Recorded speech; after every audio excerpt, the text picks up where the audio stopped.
আজ কিন্তু স্মৃতি বাপ্পির সেই ফাইনাল বিয়ের দিনটা আর কি, যেটা সেটা চলেই এসেছে। তো ফিতে কাটার ওইখানে কিন্তু বাপ্পি রীতিমতো টাকার বন্যা বইয়ে দিয়েছে। আর এই যে দেখুন, এই গানটা কিন্তু আজকে সার্থকতা পেল যে জামাই সেজে আমি হাজির হয়েছি, উপহার কি কি পাবো লিস্টি করেছি। তো এই গানটা কিন্তু আজকে বাপ্পি ভাইয়ার এই শেরওয়ানি পরে বর সেজে গাড়ি থেকে নামার যে ভিডিওটা ছিল, এটা থেকে কিন্তু পুরোপুরি গানটা সার্থক পায়।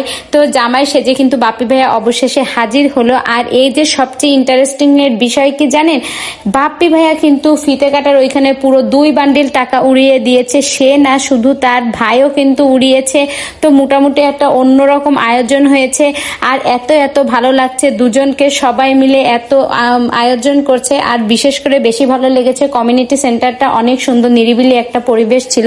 বাপ্পি ভাইয়ার সব দিনই পছন্দ একটা নিরিবিলি পরিবেশে, মানে একটু প্রকৃতি থাকবে, সবুজ থাকবে, সেই রকম একটা কমিউনিটি সেন্টার বুক করার কথা অনেকদিন ধরে ভাবছিল। কমিউনিটি সেন্টারটা কিন্তু রাস্তার পাশে, কিন্তু ভিতরটা কিন্তু অসম্ভব সুন্দর ছিল। আমি আগে পরে এত সুন্দর একটা কমিউনিটি সেন্টার কখনোই দেখিনি। বাপ্পি ভাইয়া অনেকদিন যাবত বলছিল এরকম একটা কমিউনিটি সেন্টারের কথা। তো তাই মিলে গেল, সবকিছু অনেক সুন্দরভাবে হচ্ছে, অনেক আনন্দ হচ্ছে। এটাই সবচেয়ে মেইন বিষয়। একটা বিয়েতে যদি আনন্দ না থাকে তাহলে কি হয়? বিয়ে মানে আনন্দ, বিয়েই মানে উৎসব, বিয়েই মানে সবকিছু। তো যাই হোক, সবকিছু অনেক অনেক ভালো লাগছে। বাপ্পির শেরওয়ানিটা অনেক সুন্দর ছিল, গাড়িতে আসাটা অনেক সুন্দর ছিল। গাড়িটা তো পুরো সিম্পল ভাবে সাজিয়েছে, সবাই কিন্তু গর্জিয়াস সাজালেও তারা সিম্পল রেখেছে, যার যেটা পছন্দ সেটাই হয়েছে।